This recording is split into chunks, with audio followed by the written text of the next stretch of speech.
আলহামদুলিল্লাহ দীর্ঘ ২২ দিন পরে কোয়েল পাখির খামারে আজকে নতুন আসলাম। আমাদের এই কোয়েল পাখির বাচ্চা ফুটে বের হয়েছিল আমাদের নিজস্ব ইনকিউবেটর থেকে দীর্ঘ ২২ দিন আগে। তো আজকে ২২ দিন পরে আমি কোয়েল পাখির গ্রোথটা দেখি। মাশাআল্লাহ কোয়েল পাখির গ্রোথটা অনেক ভালো হইছে।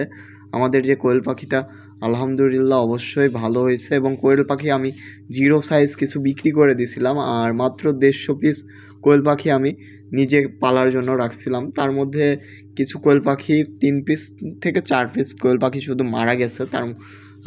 তাছাড়া আর বেশি কিছু যায়নি। দেখেন আমাদের কোয়েল পাখির গ্রোথ অনেক ভালো।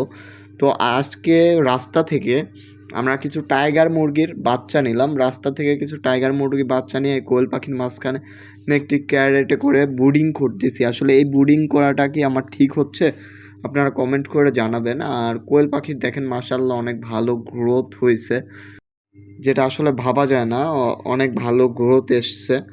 আর আমাদের যেটা টাইগার মুরগির বাচ্চা, এই টাইগার মুরগির বাচ্চা এভাবে ব্রুডিং করা সঠিক কিনা আপনারা অবশ্যই কমেন্ট করে জানাবেন। আর যারা কোয়েল পাখির বাচ্চা সম্পর্কে জানেন বা কোয়েল পাখির বাচ্চাকে টাইগার মুরগির বাচ্চা সম্পর্কে জানেন, আমাদের অবশ্যই কমেন্ট করে জানাবেন। কারণ আমি নতুন খামারি এবং আমার ইনকিউবেটর মেশিন আছে, যে মেশিন দিয়ে আমি নিজেই বাচ্চা নিজেই বাচ্চা ফুটাচ্ছি।